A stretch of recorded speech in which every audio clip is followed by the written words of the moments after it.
I am here tonight to tell you about a father who loved his son and a son who loved his dad. The way this story is going to unfold for you is a little bit different because I want to bring it to now. You see, a dad would go home and he would go by the school, and every now and then he would pick up his son and say, "Son, why don't you go to work with me?" The boy loved that. And when his dad would just come and pick him up, he was the happiest boy ever. He knew that he would get to spend the afternoon with his father at work, and he would get his coat and they would walk, and he would bring hot chocolate for his son, for it's really cold, and they would go through. But this boy was different. This boy would see things. This boy wasn't normal. And when they were walking one afternoon going to where dad worked, this boy would notice things that other people wouldn't notice. He see things other people wouldn't see. He sees a man in a bathrobe in the middle of the street who's yelling at a second-story window. He sees a woman who's very angry at him and doesn't really want to hear what he says. This boy, as the rest of the world hustles by, he slows down. He sees the hurt and the pain. He sees the anguish and the sorrow. He sees the window close and a desperate man trying to get his back. What he did doesn't matter. That he hurting is all that matters. And this boy would see these things. His father rushes and gets him by the hand and says, "Let's go, we'll be late." He would stop and look one more time. Can I stop his pain? Can I stop her hurt? But the boy loved his father. They would go and they would catch the trolley. I think that's what you call it here. We call it a tram. Yeah, I don't know the words, but he would get on there with his dad, and the boy would just notice people. He would look, and that day, one particular, he noticed something as he got on the train. To explain something, as you can hear, there's a train coming, and I got to get through this before the train gets here. He saw a man, he saw a woman. He saw that the man seemed very happy and the woman seemed very sad, and he couldn't understand why they could be together and one be happy and the other be sad. He couldn't understand that, but the little boy knew that there was something wrong. He had this feeling, this instinct that was amazing, how he cared for other people, but he loved none other than his father. He knew his daddy loved him, and as he watched the world and their hurt and their pain, he knew that he would always have a father. But even notice this, I need you to understand as you hear this story and get involved in the life of this man and his son, I need you to notice that there's no mom. As they walked through the woods, the boy would say to his father, "Dad, what will I do when I grow up? What will I get to do? Will I get a cool job like yours? How will I work?" He said, "I don't know, but I want to change the world. I want to do something great. I want to do something wonderful. I want to help people. I want to do something that could change the lives of anyone. I just want to be that great. I just want to do something good." And as he walked with his dad would say, "Son, you will be great. You will be awesome. You will change the world. Your life is going to be incredible." There was a train coming. There's always a train coming. The train is called life. We're all on the train of life, just riding. Whether we realize the truth or not, whether we realize what's happening or not, we're all on that same train tonight. Only God has saw it fit for us to be in the same room, in the same car, for such a time as this. When they get to the edge of the train track, he could see where his father worked. You see the bridge? That's what his dad did. You see, the bridge was very, very important. Boats needed to come to the harbor to get off their goods so they could make money. But trains were coming with people going from one town to the next. Not many cars in Europe, so they couldn't use a lot of that. So many people, not enough roads, so everybody used that train to get from the town to town to get to work and to get home. And one day the train was coming by. What you have to understand is that boy loved going to work with his dad. He would stay right by the river's edge, and he would do what he loved to do the most. Let me explain that. He loved to fish. Anybody like to fish here? All the guys go, The dad looks at his boy and he says, "Son, now remember the rules. You got to stay right here because I can see you from the window right here. Don't get out of the sight of this window because you got to stay there so I know you're safe. Get you something good to eat." But as you can hear, the train's coming. The father's job was cool. I wasn't a preacher, I wouldn't mind doing that. Get to work. Get grease on you. Even if you didn't have to, you just squirt it on you like you feel like you did something. That's what I would do. There was a boat coming in the harbor. Timing is very essential. I'll go ahead and give you the key. The key is this. There's always a light. Everybody say light. Say it again. One more time. There's a light that the train conductor needs to see. If that light is green, he can go. If it's red, he must stop. You see, God has given us road signs in our life that we must read. Lines that tell us to go and lines that tell us to stop. Whether we read those and believe them or not is up to us. That's why some of you have fallen and you cannot get up. But tonight, that's why I'm here.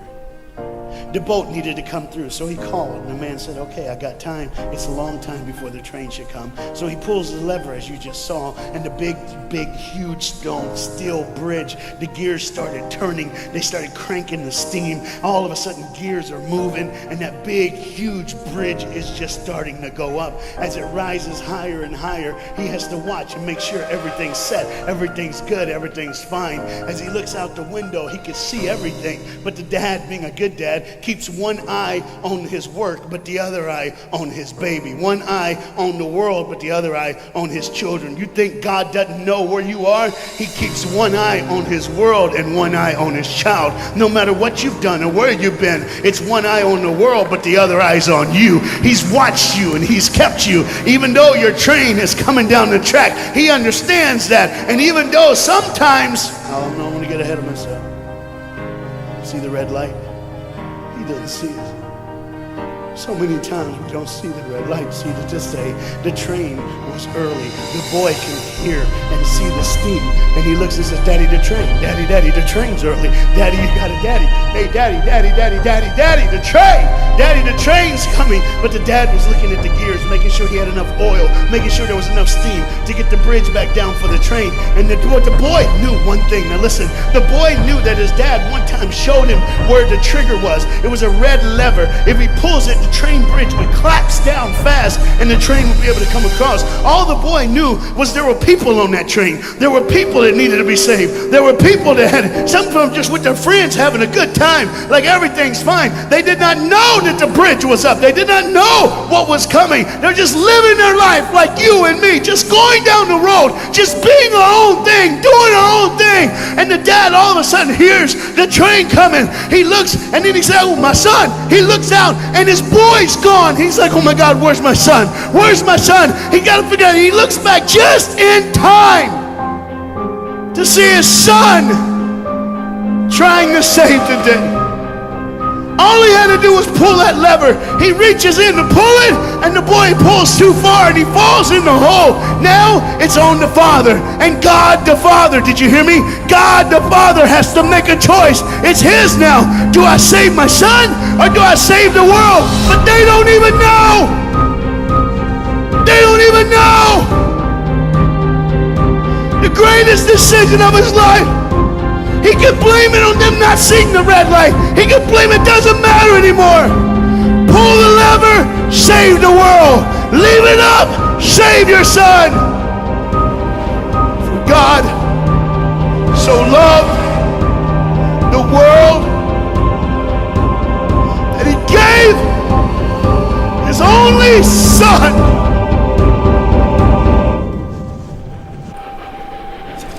Whosoever believes in him will not perish. 3, 2,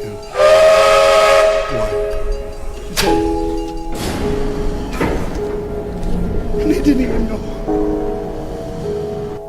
They never would know. They didn't even know. The train goes by. It's fine. Everything's cool. The bridge is down. Just like always. It's always going to be down. Are you hearing me tonight? He gave his only son. For God so loved the world that he gave. And you know what's amazing? I wonder what God did right when his son died on that cross. When he breathed his last breath, when he took that breath and he breathed and it was over, Here's what the Father would have looked like. They didn't even know, just trying to think of their life, just trying to figure out what they're going to do next. Just thinking about the person they're going to see, the people they're going to hang out with. Just trying to be just loving, caring. Doesn't matter if you're blind. Doesn't matter if you're putting on a little more makeup, trying to look pretty for somebody, or just wearing another mask. It doesn't matter. God gave his son for you. What will I do when I grow up? Where will I go when I grow up? What can I change? And there was a girl in the bathroom on the train, liquefying her heroin to shoot up one more time. He died for her. He died for her. But in one moment, are you listening? In one moment, as the Bible says, everybody gets a chance. In one moment, to see the look of the Father when he knows when you realize what he did for you, when you realize the sacrifice, when you realize he let his son die so that you can live, when you realize what he did, no matter what you're doing, no matter where you're at in this life, no matter what you're a part of, you gotta stop. You gotta stop. Even if it's for 1 second, and think, my God, he did it for me. He did it for me. And I pray to God you drop what you're doing.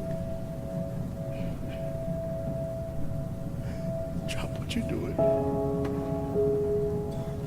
With all the pain and the hurt and the sorrow in the world, he did it for you.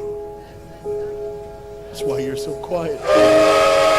You see, the train's coming. The train's coming.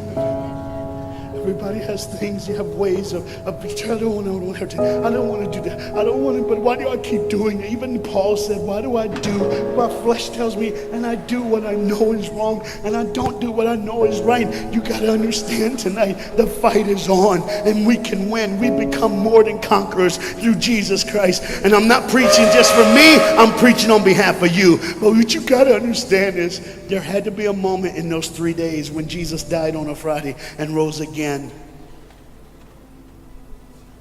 on a Sunday. There had to be this moment. Go ahead, look at the screen. When it was just God and his baby and his son.